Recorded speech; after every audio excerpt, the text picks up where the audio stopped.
तो अब जिस इस्कॉन टेम्पल में हम जा रहे हैं ये बन रहा है यहाँ पे नया इस्कॉन टेम्पल। तो ये जो इस्कॉन टेम्पल है ना, अभी सिर्फ ये जो वाइट वाली इमारत आप देख रहे हो ना, इतना बना है और अभी इतना बनना पूरा बाकी है। तो ये विश्व का सबसे बड़ा इस्कॉन टेम्पल बनने वाला है। तो माता वैष्णो देवी के मंदिर पहुँच गया और सामने ही है मूर्ति, देखो कितनी बड़ी मूर्ति है सामने। तो ये है गुफा की एंट्री, यहाँ से हम लोग गुफा की एंट्री लेंगे। जो 9 देवियाँ हैं ना, उन 9 देवियों के पूरे दर्शन है यहाँ पे। ये है मेन गेट कृष्ण जन्मभूमि के लिए अंदर जाने के लिए। Hello everyone, welcome to my new blog. आप सब लोग कैसे हो? उम्मीद आप सब एकदम बढ़िया होंगे, बढ़िया ही रहना।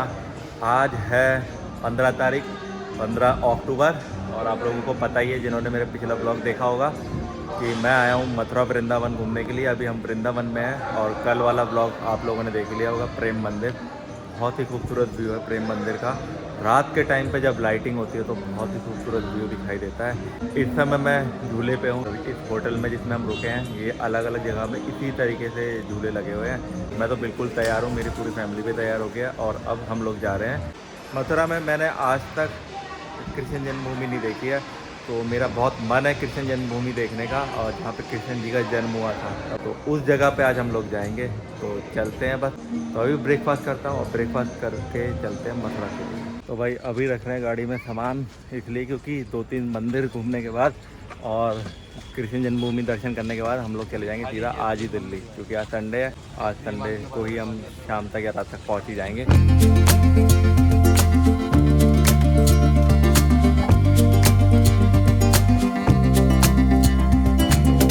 अब हम निकल गए वृंदावन से मथुरा के लिए।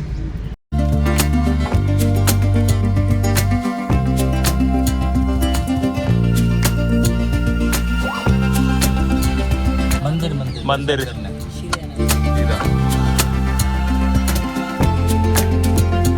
तो गाड़ी यहाँ खड़ी कर दी है दोनों, और अभी जाएंगे सामने न्यू इस्कॉन टेम्पल जो बन रहा है उसको देखने के लिए।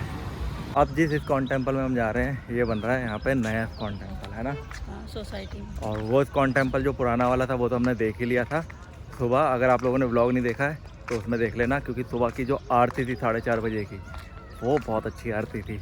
तो आप लोगों को भी देखने का मौका मिलेगा। और सामने देखो भाई,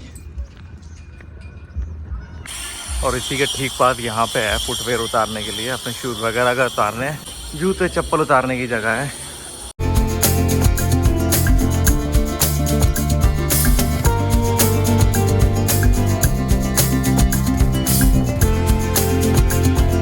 ठीक है, दोनों का टोकन एक मिल गया है। यहाँ पे आराम से शूज़ रख सकते हैं। तो आ गए हम ऊपर, क्योंकि 2-3 सीढ़ियाँ यहाँ से ऊपर चढ़ के आना पड़ता है और उसके बाद आपको मेन द्वार दिखाई देगा। अभी ये नहीं पता कि अंदर ब्लॉगिंग करना अलाउ है या नहीं है। अगर होगा तो मैं आपको अंदर का ज़रूर दिखाऊंगा। चलते हैं अंदर।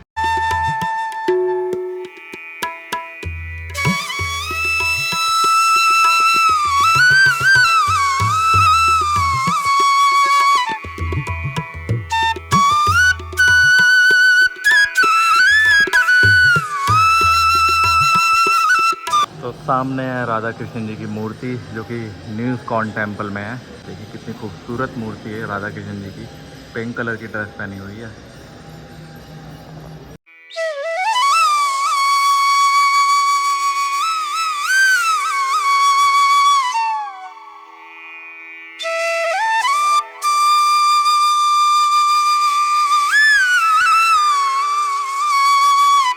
ये है न्यू इस्कॉन टेम्पल, जिसमें मैं दर्शन करने के लिए आया हूँ, और बहुत ही खूबसूरत दरबार है ठाकुर जी का।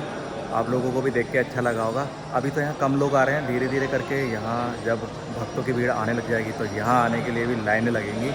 तो अभी तो ये बन रहा है, अब हम चलते हैं आगे। और आप लोग इस ब्लॉग में इसी तरीके से बने रहें, क्योंकि बाकी वेर के और भी बहुत सारे मंदिर आपको देखने के लिए मिलेंगे। चलते हैं फिर। यहाँ पे कुछ स्कूल के बच्चे भी आए हैं देखने के लिए इस्कॉन टेम्पल। कौन से स्कूल से आए हो? श्रीमती कमला देवी यादव शिक्षा निकेतन हरिहरपुर। किस जगह? लखीमपुर खीरी। लखीमपुर खीरी से आए हो? लखीमपुर खीरी से भी आए हैं भाई यहाँ बच्चे स्कूल के इस इस्कॉन टेम्पल को देखने के लिए और मथुरा वृंदावन पूरा घूमने के लिए।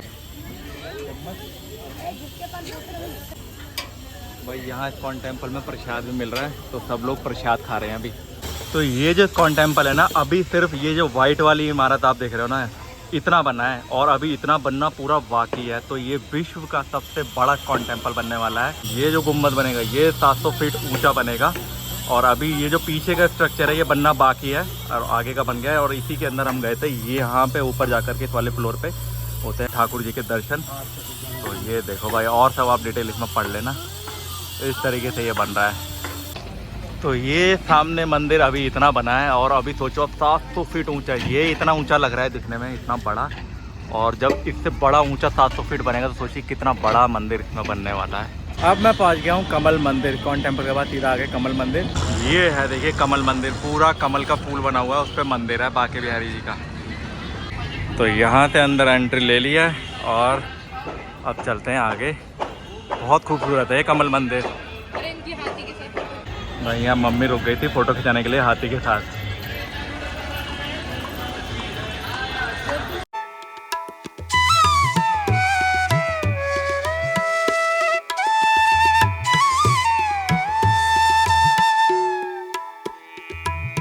अंदर ब्लॉगिंग करना अलाउ नहीं है, इसलिए मैंने फ़ोटो और ब्लॉग नहीं बनाया। दर्शन मैंने कर लिए लेकिन। तो देवकी नंदन महाराज जी को आप लोग जानते ही होंगे क्योंकि इनके सत्संग बांके बिहारी जी के आते रहते हैं और भागवत कथा महाराज जी सुनाते हैं। और उन्हीं का ही मंदिर है ये वाला, ये टेंपल उन्हीं का ही है।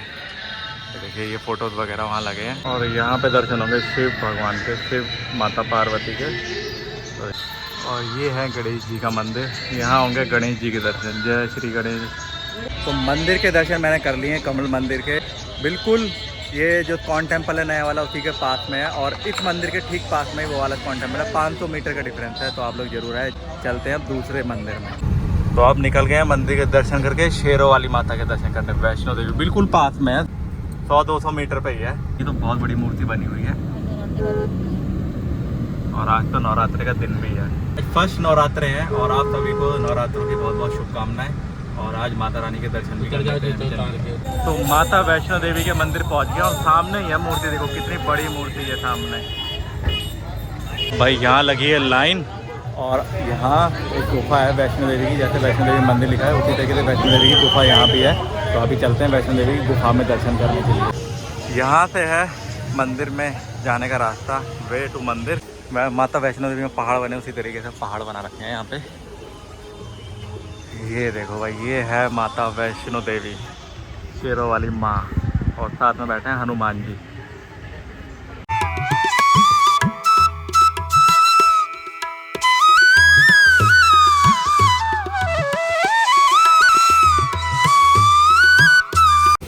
चलो तो मम्मी यहाँ बैठ गई थी थोड़ी देर पहाड़ पे। ये पहाड़ बना हुआ है आर्टिफिशियल और यहाँ पे देखो गंगा यमुना सरस्वती सारी नदियाँ मिल जाएंगी देखने को।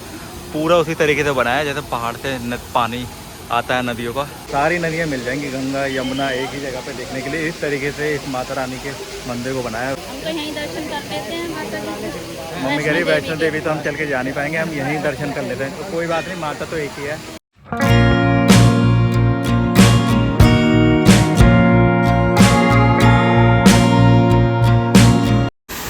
व्यू बहुत ही खूबसूरत दिखाई दे रहा है। यहाँ पे कछुए बने हैं, माता रानी कमल के फूल पे बैठी है और यमुना नदी यहाँ से आ रही है। तो बहुत ही खूबसूरत दिखाई दे रहा है। ये है गंगा माता, ये देखिए गंगा जी।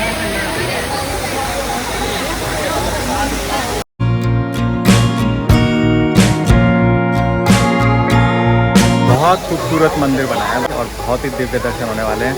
आज पहले दिन नवरात्रे के दिन गंगा माता और वहाँ यमुना माता थी। अच्छा लग रहा है ना देख के। चलो अभी गुफा में चलते हैं। यहाँ से अंदर अंदर मंदिर भी है, गुफा भी है। यहाँ लिखा है माँ वैष्णो देवी मंदिर और यहाँ से होगी अपनी एंट्री।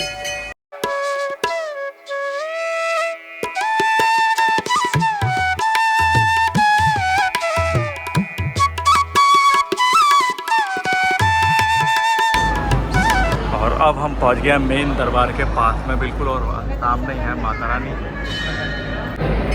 सभी भक्तों की मनोकामनाएं पूरी हो।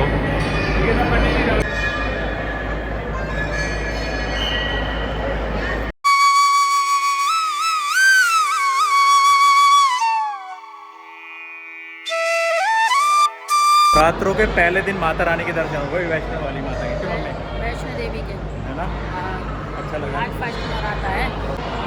फर्स्ट नवरात्र है, मम्मी को भी दर्शन हो गए, मुझे भी हो गए, पूरे परिवार को हो गए। तो भाई यहाँ पे इस मंदिर के पूरे निर्माण के बारे में बताया गया है। ये देखो भाई पूरा निर्माण किस किस तरीके से हुआ था, कैसे कैसे यहाँ पे नींव रखी थी और कैसे कैसे यहाँ पे इस टेम्पल को बनाया गया है। ये देखो भाई शेर वाली माता की मूर्ति किस तरीके से बनी है, ये शेर बनाते हुए। ये देखो भाई इस तरीके से सरिया वरिया लगा के और पूरा मतलब माता रानी की इतनी बड़ी मूर्ति का जो बनाया गया हनुमान जी के साथ, पूरा इसमें दिखाया गया डिटेलिंग में। और उसके बनने के बाद इस तरीके से मूर्ति बन के तैयार हुई है, तो उसके सारे व्यू इसमें दिखाए गए हैं। अब हम जा रहे हैं माता रानी की गुफा के दर्शन करने के लिए, जहाँ पे गंगा माता जी हैं, उसी के ठीक यहाँ से जा रही हैं सीढ़ियाँ।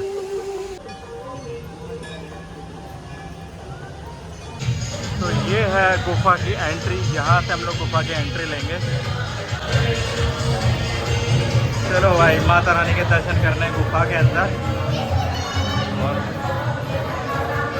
माता रानी की गुफा में एंट्री ले ली है और गुफा बहुत ही खूबसूरत है माता रानी की, और अलग अलग प्रतिमाएं भगवान की यहाँ पे देखने को मिल रही है। ये देखिए गणेश जी, यहाँ गणेश जी के दर्शन होंगे। ये रही माता रानी, शेरों वाली माता, जय शेरों वाली माता रानी। तो माता रानी की भी दर्शन हो गए गुफा के अंदर। 9 देवियाँ हैं ना, 9 देवियों के पूरे दर्शन है यहाँ पे।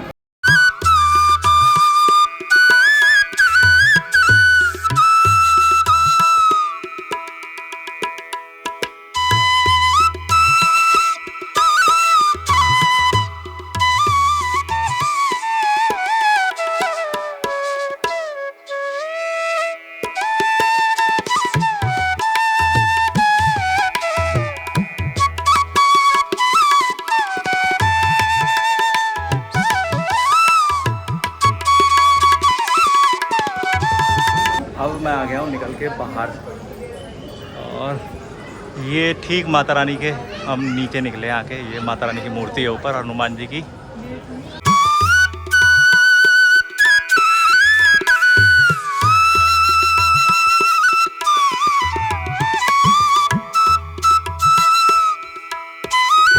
और यहाँ पे मिल रहा है माता रानी का प्रसाद, ये मिल गया प्रसाद। तो भाई दर्शन करके अब हम निकल गए हैं मथुरा के लिए, बांके बिहारी के दर्शन करने के लिए, उनकी जन्मभूमि के दर्शन करने के लिए।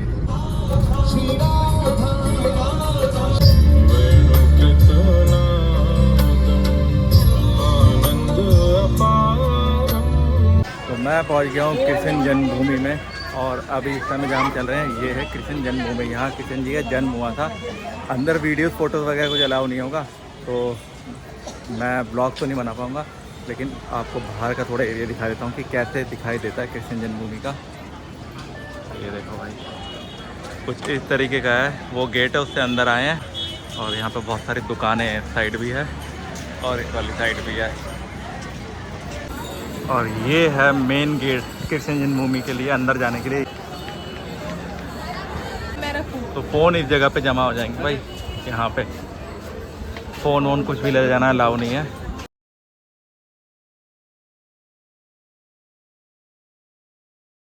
तो श्री कृष्ण जन्मभूमि के दर्शन करके मैं आ गया, और अंदर बहुत अच्छे दर्शन हुए। कंस की जेल जिसमें कृष्ण जी ने जन्म लिया था, वो जेल देखने का मौका मिला। हमने इतनी बार देखा, ऐसी मतलब कथा सुनी, टीवी में देखा कि किस तरीके से कृष्ण जी का जन्म होता है। आज उस जगह पे आने का मुझे सौभाग्य प्राप्त हुआ। बहुत ब्लेस्ड फील कर रहा हूँ इस ऐसी ऐतिहासिक जगह पे आके, इस तरीके की प्राचीन जगह पे आके जहाँ पे कृष्ण जी का जन्म हुआ। तो मैं तो बहुत ज़्यादा इमोशनल हो गया था जब उस कारावास के अंदर गया, क्योंकि काफ़ी लोगों से मैंने सुना, काफ़ी मतलब जो लोग गए थे उन्होंने बताया कि भाई कारावास होता है, ऐसा होता है, ऐसी जगह। और सीरियल्स में भी हमने देखा था कृष्ण जी का कि किस तरीके से कारावास में कृष्ण जी का जन्म होता है। तो ये है कृष्ण जी की जन्मभूमि। हाँ, कृष्ण जी का जन्म हुआ था मथुरा में। सबसे इम्पॉर्टेंट मंदिर जो है कृष्ण जी का वो यही है। अंदर फ़ोटोज़ और वीडियोज़ बनाना अलाउ नहीं, क्योंकि कैमरा जमा हो जाता है, फ़ोन भी जमा हो जाता है, बैग भी। तो आप कुछ अंदर ले जा नहीं सकते, किसी तरीके की कोई फ़ोटोग्राफी अलाउ नहीं है। मैं दर्शन करके आ गया हूँ, और इस जगह पे सब लोग फ़ोटोज़ वगैरह क्लिक करा रहे हैं, क्योंकि यहाँ से आगे मोबाइल ले जाना अलाउड ही नहीं है। तो इस जगह पे लेडीज़ का क्लॉक रूम है, और इस वाली साइड यहाँ पे जाकर के जेंट्स का क्लॉक रूम है। यहाँ पे जेंट्स अपने मोबाइल और पर्स जमा कर सकते हैं। भाई अभी रुके थे ब्रजवासी पेड़े वाले हैं, इनके पास से हमने पेड़े लिए हैं। ये 380 ये 440 के हैं, तो पेड़े इनके बहुत टेस्टी होते हैं। मंदिर के दर्शन हम लोगों ने कर लिए हैं और करके निकल गए हैं, लेकिन पेड़े लेने के लिए रुके थे यहाँ पे। मैं आपको एक बात और बताना चाहता हूँ कि जन्मभूमि के दर्शन करने के लिए जब आप आओगे तो 1 बजे तक जन्मभूमि का जो द्वार हैं वो खुले रहते हैं। आप 1 बजे तक दर्शन कर सकते हो। 1 बजे के बाद कपाट बंद हो जाते हैं, फिर 4 बजे खुलते हैं। तो आप कोशिश करिए कि 1 बजे तक यहाँ पहुँच जाएँ, नहीं तो उसके बाद 4 बजे शाम को दर्शन होते हैं। अब चलते हैं।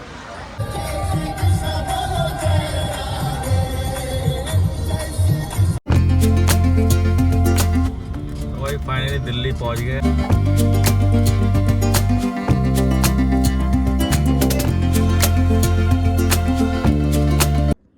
तो फाइनली मैं पहुंच गया हूं घर और शाम के 7 बजे तक मैं पहुंच गया था घर दर्शन करके।